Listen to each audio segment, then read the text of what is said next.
말씀의 은혜가 있는 귀한 시간이 되기를 간절히 소원합니다. 교회력 성서 1과에 따라서 로마서의 말씀으로 주일 설교 말씀을 함께 나누고 있습니다.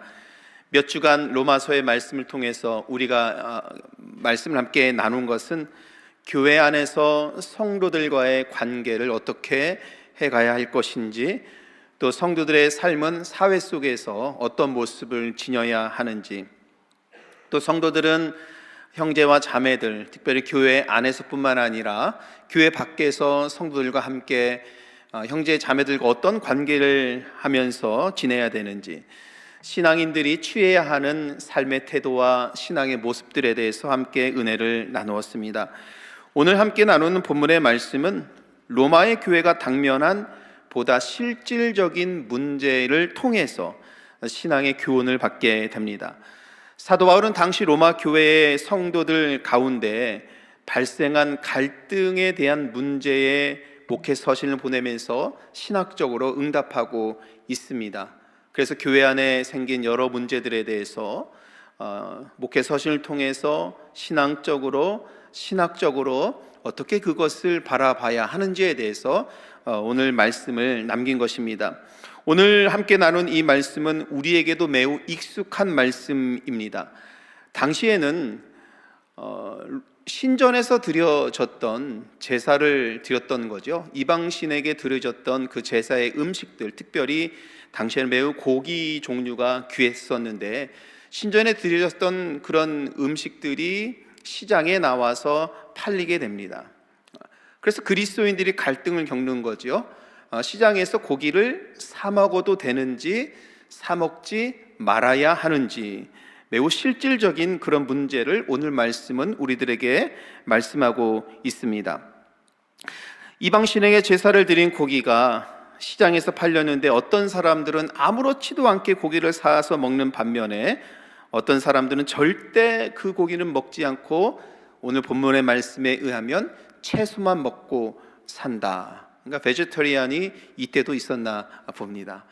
채소만 먹고 산다라고 오늘 말씀을 하고 있습니다. 초대교회 안에는 이와 유사한 여러 이슈들이 있었습니다. 예를 들어서 유대교에서 기독교로 개종한 사람들 중에 여전히 안식일을 지켜야 한다고 주장하는 사람들이 있었습니다.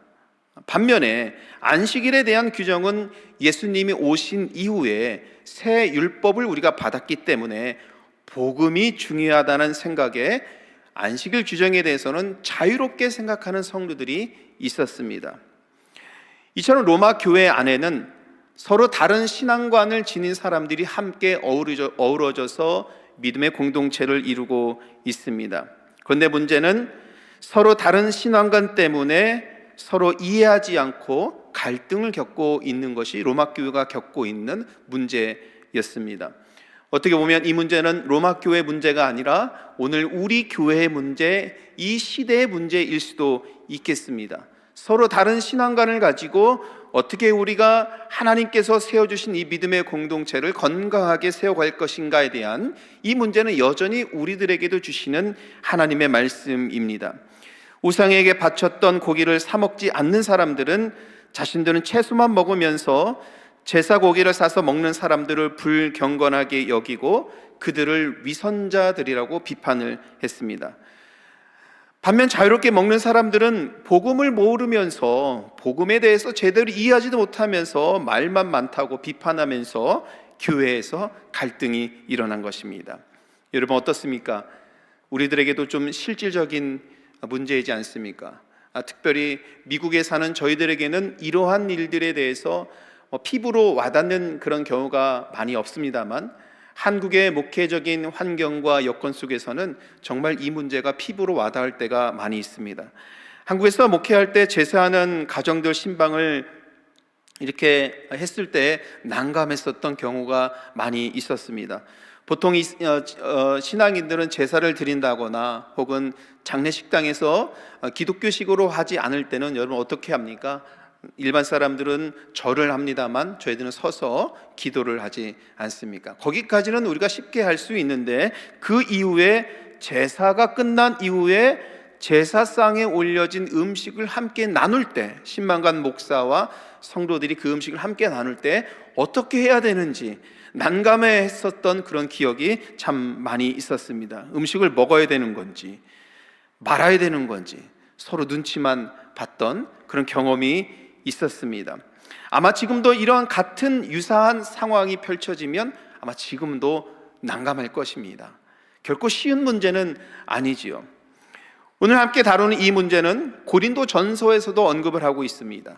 그런데 사도 바울은 고린도전서에서 분명하게 말씀합니다. 먹어도 상관이 없다라고 분명하게 말씀하고 있습니다.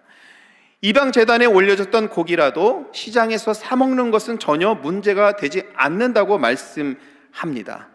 다만 그 먹는 음식으로 다른 사람이 실족한다면 영원히 고기를 먹지 말라라고 말씀하고 있죠. 우리 고린도전서 8장 13절 말씀인데요, 이 말씀 한번 같이 읽어보죠. 그러므로 만일 음식이 내 형제를 실족하게 한다면 나는 영원히 고기를 먹지 아니하여 내 형제를 실족하지 않게 하리라. 자, 여러분, 이 말씀 속에서 우리가 보아야 하는 것은 고기를 먹어야 되냐 말아야 되는 그 문제에 사도 바울은 초점과 중심을 잡고 있는 것이 아니라 사람이 실족하느냐 실족하지 않느냐의 말씀에 무게중심을 두고 있음을 우린 볼 수 있어야 합니다. 즉 성경의 말씀은 영혼 구원에 대한 그 한 영혼의 그 중요성을 계속해서 말씀하고 있는 것이죠. 그래서 이방 제사를 드렸던 음식을 사 먹는 것은 문제가 되진 않지만 만일 누군가가 제사 음식을 사 먹는 것을 보고 실족하고 실망하고 상처를 받는다라면 먹지 말아야 한다는 가르침입니다. 여러분, 성경에 의하면 복음으로 자유함을 얻은 사람일수록 혹은 성경적 지식이 많은 사람일수록 혹은 기도를 많이 하는 사람일수록 혹은 교회 중요한 직분자일수록 다른 사람을 실족하게 하는 것에 주의를 해야 합니다. 이런 측면에서 한국교회에서 참으로 언급하기 어려운 주제가 술과 담배라는 주제이지요. 우리 한국교회에서는 술을 언급하는 것이 참으로 어색합니다. 술을 언급하면 왠지 불경건한 사람처럼 여겨지기 때문에 절대 입 밖에서도 내지 않는 분위기가 한국교회 안에 형성이 됐습니다. 그런데 이 문제는 어떤 분들은 자유롭게 행하는 분들이 있고 어떤 분들은 그렇지 않은 분들이 있는 것이 사실 우리의 실정이고 우리의 모습이지 않습니까? 우리 모습 속에서 어떤 분은 이 부분에서는 자유로운 분이 있고 어떤 분은 결코 자유롭지 못한 부분이 있습니다. 한국의 대표적 강해 설교자인 박영선 목사님은 술과 담배는 구원의 본질이 아니다라고 말씀합니다. 구원의 본질이 아니라는 점, 술과 담배는 한국의 기독교가 전해지면서 형성된 한국 기독교의 문화입니다. 이게 다른 나라로 넘어가게 되면 매우 다른 상황이 펼쳐지지요. 지금 저는 여러분들에게 술과 담배는 자유롭게 하라고 자유를 주는 것은 절대 아닙니다. 그러나 만약 여러분들 중에 술과 담배로 인해서 누군가가 상처를 받는다라면 그걸 어떻게 해야 된다고요? 영원히 하지 말아야 한다는 겁니다. 술을 먹는다고 구원을 받지 못하는 것이 아니고 술을 먹음으로 인해서 누군가에게 상처가 된다라면 자기의 행실과 자기의 믿음의 삶을 돌아보고 그것을 과감하게 끊을 수 있는 사람이 성경적인 사람이라는 것입니다. 오늘 사도 바울은 제사 음식을 통해서 우리들에게 이것을 말씀하고 있는 것입니다. 술을 마시면 구원받지 못한다는 것이 성경적인 것이 아니라 시험 든 사람이 있으면 하지 않는 것이 성경적인 것이고 제사 음식을 먹지 않는 것이 성경적인 것이 아니라 그것으로 실족하는 사람이 있으면 아예 먹지 않는 것이 성경적이라는 것입니다. 실족하는 그 사람의 영혼에 집중하고 한 사람의 그 마음과 그 삶, 그 생명을 바라볼 수 있는 그 마음을 지녀야 한다는 것입니다. 이것이 성경적인 가르침입니다. 제사 음식을 먹는 문제에 대한 사도 바울의 신앙과는 분명합니다. 우상은, 사도 바울은 고린도 전서의 말씀을 우리가 금요일날 이후에도 살펴보겠습니다만, 우상에 대한 사도 바울의 신앙과는 분명합니다. 우상은 아무것도 아니라는 겁니다. 우상은 나무라는 겁니다. 우상은 생명이 없는 돌이라는 것입니다. 오직 생명과 영원한 인간에게 생명을 주시는, 영원한 그 삶을 주시는 분은, 그 참 여호와 하나님은 우리가 믿는, 성경에서 믿는 하나님 한 분이라는 것입니다.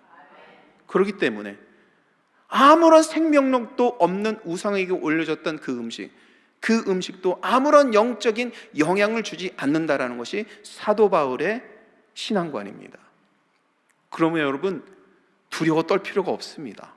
그러는 것에 우리가 괜히 두려워하고 힘들어하거나 꺼리낄 필요가 없습니다. 그러나 복음 앞에서 우리 신앙관을 분명하게 지니고 바로 서 있는 믿음을 지니는 것이 중요한 것입니다.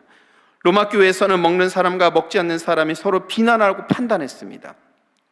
그래서 그 일 때문에 사람을 해치는 일이 일어나고, 형제와 자매를 비판하면서 상처 주는 일이 일어나고, 하나님께서 믿음의 공동체를 세워주신 이 건강한 믿음의 공동체가 분열되고 판단되고 싸우는 일이 교회 안에 일어나는 것입니다. 여러분, 무엇이 중요할까요? 신앙의 삶에서 어떤 것이 중요할까요? 그래서 사도 바울은 서로 신앙관이 다르다는 이유로 비난하고 비판하는 문제를 오늘 14장 1절부터 지적을 하고 있지요. 1절 말씀 같이 다시 읽도록 하겠습니다. 믿음이 연약한 자를 너희가 받되 그의 의견을 비판하지 마라. 여러분, 바울이 믿음이 연약한 자라고 1절에서 부르는 사람들은 그 시장에서 그 고기를 사 먹지 않는 사람들을 믿음이 연약한 자라고 부른 것입니다. 그러니까 아직 복음 안에서 이 충분한 하나님의 은혜를 누리지 않고 자유롭지 않은 사람들을 1절에서 이렇게 부르고 있는 겁니다. 이들은 유대교회에서 개종한 사람들로서 율법의 준수에 아직도 자유롭지 못한 사람들입니다. 혹은 복음에 대한 지식과 그 은혜가 부족하여서 아직 이 부분에 대해서 자유롭지 못한 사람들입니다. 왜 아니겠습니까? 여러분, 2000년이라는 교회 역사와 신앙의 이 전통을 지니고 있는 우리들도 지금 제사 음식이라든지 여러 가지 이 삶의 문제 앞에서 갈등하고 난해하고, 저조차도 그렇잖아요. 저조차도 이런 문제 앞에서 난해하고 행동하기가 꺼려지고 힘든데, 교회 역사가 완전 초대교회의 역사 속에서 이런 신앙이 완전히 정립되고 정리되지 않은 상태에서 여러분, 왜 난감하거나 왜 어려움을 겪지 않겠습니까? 그러나 성경은 우리들에게 말씀하는 것을 이런 사람을 비판하지 말고 받아들이라 말씀합니다. 자, 여러분, 1절에 믿음이 연약한 자를 너희가 받되라고 말씀하잖아요. 이 받되라는 이 단어는 어떤 의미냐면, 마음을 활짝 열고 형제와 자매를 용납하고, 마음을 활짝 열었으니 형제와 자매를 가슴으로 품는 것. 여러분, 이 의미가 받되라는 의미입니다. 다시 말하면 신앙관이 다르고 믿음이 연약한 성도일수록 사도 바울 선생이 우리들에게 말씀하는 것은 너희들의 가슴을 활짝 열어라. 그리고 그들을 품어라. 그리스도의 사랑으로 품을 수 있는 것. 여러분, 이 사랑의 마음을 갖는 것이 진정한 그리스도의 마음을 품는 신앙의 모습이 아닌가, 여러분, 그렇게 생각합니다. 비판하지 말라라고 말씀합니다.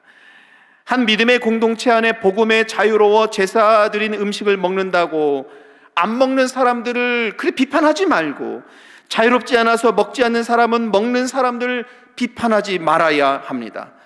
만약 자기의 신앙관만이 옳고 다른 사람은 틀렸다고 하는 일을 생각으로 비판하기 시작하면 예수 그리스도의 핏값으로 세워진 이 믿음의 공동체는 분열되고 말 것입니다.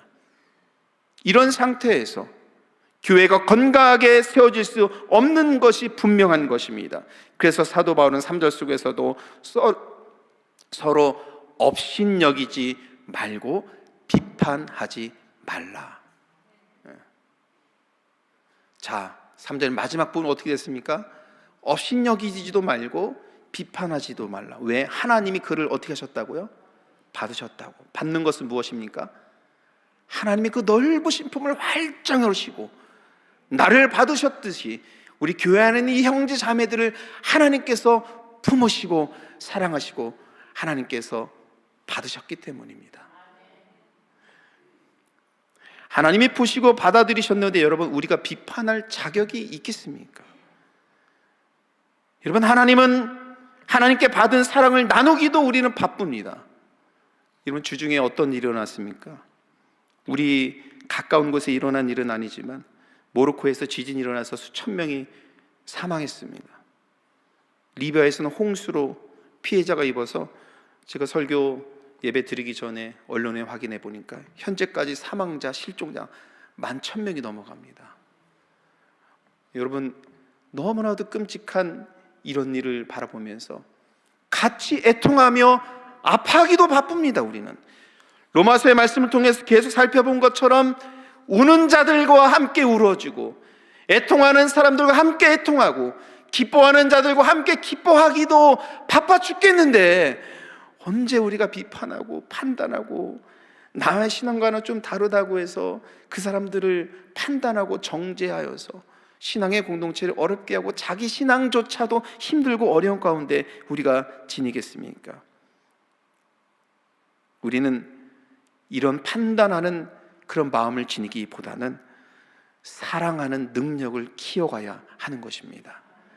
바라기는 자기의 신앙관으로 다른 사람을 정죄하지 말고 용납하고 사랑하는 그 믿음의 능력을 키워가는 저와 여러분이 되기를 주님의 이름으로 축복합니다. 다른 사람을 비판하고 판단하는 경우는 여러분들도 아시다시피 교회에 열심인 분이 그런 경우가 참 많이 있습니다. 열심히 교회 예배 참석하고 열심히 교회 봉사하고 열심히 선교와 전도에 참여는 하는데 사실은 그것은 자기의 신앙의 열심은 오직 주님의 영광을 바라보면서 주님을 바라보면서 해야 되는데, 근데 문제는 그 신앙을 다른 사람들에게 요구할 때 문제가 일어납니다. 자기처럼 하라는 겁니다. 나처럼 해야 되는 겁니다. 다른 사람을 데리고 나처럼 해야 되는 기준을 세웁니다. 나처럼 해야 되고 여기처럼 해야 되고 그렇게 동일한 기준을 세워서 그렇게 해야지만이 믿음이 좋은 사람이라고 생각하는 경우, 자기처럼 하지 않으면 믿음이 약한 사람으로 평가되는 경우가 있죠. 자기처럼 기도하지 않으면, 자기처럼 봉사하지 않으면 자기의 행함은 믿음 좋은 행위이고 자기처럼 행하지 않으면 믿음이 약한 사람으로 판단하는 것. 잠언서 6장 16절에서 19절 말씀 볼까요? 하나님께서 경계하시는 것, 마음에 싫어하시는 것이 67가지다라고 16절에 말씀하고 있어요. 근데 하나님께서 싫어하시는 것 중에 첫 번째로 언급되는 것이 무엇입니까? 교만한, 뭐라고요? 눈입니다. 여러분, 우리 눈은 보잖아요. 우리 눈으로 보지 않고 생각하기도 참 어려워요. 여러분, 사실 우리가 생각하고 대화하고 관계하고 하는 이 많은 것들은 하나님께서 우리에게 주신 이 신체 안에서 보기도 하고 듣기도 하고 말하기도 하면서 그렇게 형성이 되는 건데, 오늘 이 잠언서 6장의 말씀 속에서는 하나님이 싫어하시는 그 마음 중에 하나가 교만한 눈이라는 거예요. 그 눈을 지니고 있으면 다불만이에요. 다불만. 이것도 부족한 것 같고 저것도 부족한 것 같고, 그런 마음, 하나님께서 경계하시고 싫어하는 그런 마음이라는 것입니다. 그래서 신앙은 용납하고 사랑하는 능력을 키워가는 겁니다.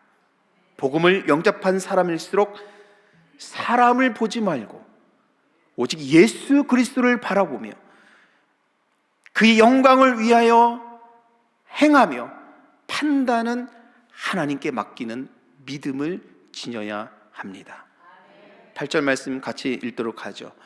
우리가 살아도 주를 위하여 살고 죽어도 주를 위하여 죽나니 그러므로 사나 죽으나 우리가 주의 것이로다. 아멘. 사랑하는 성도 여러분, 사나 죽으나 주님을 위해서 하는 것이니 이것이 신앙의 핵심이 되어야 될 줄 믿습니다. 오직 주님을 바라보면서 주의 영광을 위해서 신앙생활하는 것이 우리 믿음의 삶의 본질이 되어야 합니다. 혹시 여러분 가운데, 우리 가운데 자기의 신앙관으로 다른 사람을 평가하고 다른 것을 평가하고 있다면 잘못하고 있음을 깨닫고 회개해야 합니다.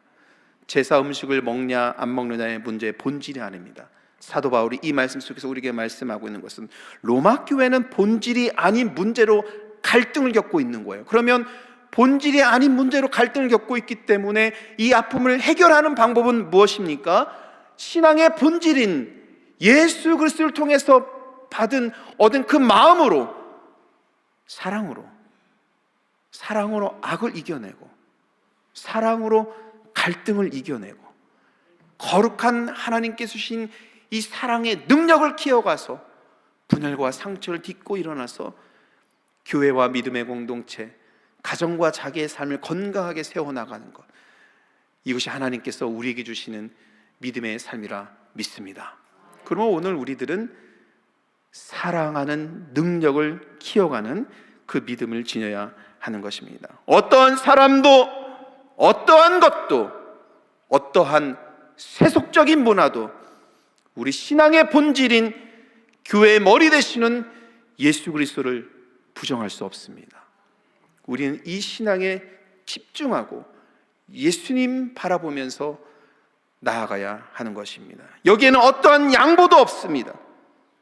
그래서 사나 죽으나 주를 위해서 산다는 의미는 우리 주님을 부정하는 어떠한 작은 것이라도 교회에서는 용납할 수가 없습니다. 지난 금요일에도 고린도 전서의 말씀을 통해서 함께 은혜를 나누었는데 고린도 교회에 참으로 음탕한 일이 일어났습니다. 근데 사도 바울 선생께서 고린도전서를 보낸 목회서신 속에서 비유적으로 누룩을 언급을 하셨죠. 누룩은 빵을 부풀어 오르게 하는 겁니다. 작은 밀가루 덩어리가 누룩이 들어가면 크게 부풀어 오릅니다. 그러나 이 누룩, 죄의 상징처럼 사용되고 있는 이 누룩을 비유로 하시면서 아무리 작은 죄라도 용납하고 허용하고 그렇게 한다면 그 죄가 누룩처럼 불어나서 믿음의 공동체를 해치게 한다는 그 말씀이 고린도전서에도 남아있죠. 자기의 삶에 어떠한 죄라도 그냥 허용하고 용납하지 말고, 그러면 그 죄가 부풀어 올라서 여러분들의 삶을, 여러분들의 영혼을 아프게 하고 죄의 노예로 살아가게 한다는 것입니다. 그러지 말고 우리는 하나님께서 주신 사랑의 그 능력을 키워나가서 그 사랑이 악을 이기고 죄를 이기고 그 사랑이 우리의 나태함을 이기고 그 사랑이 오직 예수 그리스도를 바라볼 수 있는 그 사랑의 믿음의 삶으로 나아갈 수 있도록 인도하는 것. 사랑하는 성도 여러분, 이것이 우리가 지녀야 하는 믿음의 태도인 줄 믿습니다. 신앙의 본질을 잡고 갈 때 교회는 하나된 그 믿음으로 건강하게 세워지는 거지요. 우리 마지막으로 10절 말씀 한번 읽도록 하죠. 내가 어찌하여 내 형제를 비판하느냐, 어찌하여 내 형제를 업신여기느냐, 우리가 다 하나님의 심판대 앞에 서리라. 여러분, 그러나 참 어렵죠.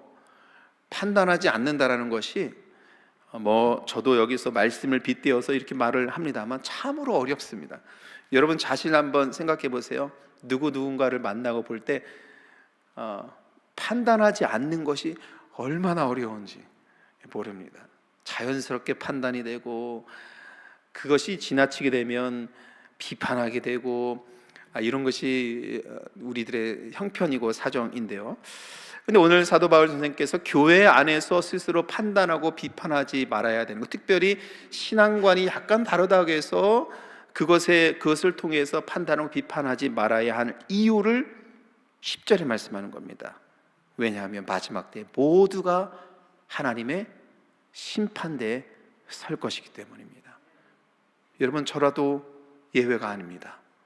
저도 마지막 때에 하나님의 심판대 앞에서 심판을 받습니다. 여기 있는 우리 모두가 마지막 때에 하나님의 그 심판대 안에서 심판을 받게 되는데, 우리가 심판하지 말고 이 심판은 우리가 하는 것이 아니라 하나님께서 하시는 일이라는 것이죠. 심판은 우리가 하지 않아도 하나님께서 하실 것입니다. 이 마지막 때에 하나님께서 하실 것이라는 이 믿음을 분명히 하면요, 여러분, 사랑할 수 있습니다. 이런 믿음이 우리가 분명히 가질 때 비로소 사랑의 그 능력이 여러분들의 마음속에 자라나고 커지는 겁니다. 예수님은 복음의 자유를 주셨습니다. 갈라디아서 5장 1절 말씀 속에 그리스도께서 우리를 자유롭게 하려고 자유를 주셨으니 라고 말씀합니다. 우리는 늘 복음 안에서 자유로운 믿음의 삶, 행복하고 기쁘고 은혜가 충만한 그 믿음의 삶을 살아가야 합니다. 하지만 복음의 자유는 다른 사람을 정죄하는 자유가 아니라 사랑하는 자유입니다. 그래서 성령의 열매를 설명하는 갈라디아서 5장의 말씀 속에서는 그 성령의 첫 번째 열매를 사랑으로 지목했습니다. 사랑으로 악을 이겨야 합니다. 로마서의 말씀 속에서 우리에게 주신 말씀이죠. 혀로만 사랑하지 말고 행함과 진실함으로 해야 합니다. 사랑하는 것은 무거운 짐이 아니라 하나님 나라를 세우기 위해서 주님께서 우리에게 주신 멍에입니다. 예수님이 우리를 사랑하셔서 십자가에서 죽은 것처럼 우리에게 사랑할 수 있는 자유와 능력을 주십니다. 교회와 성도는 본질이 아닌 이 문제로 갈등하지 말고 사랑하는 자유와 이 능력을 키워가야 합니다. 이 사랑의 능력으로 오직 주님만을 위해서, 주의 영광을 위해서 사역하고 일하고 살아갈 때 하나님 아버지와 우리 예수님께서 주시는 은혜와 사랑이 우리들의 삶 가운데 충만하게 임할 줄 믿습니다.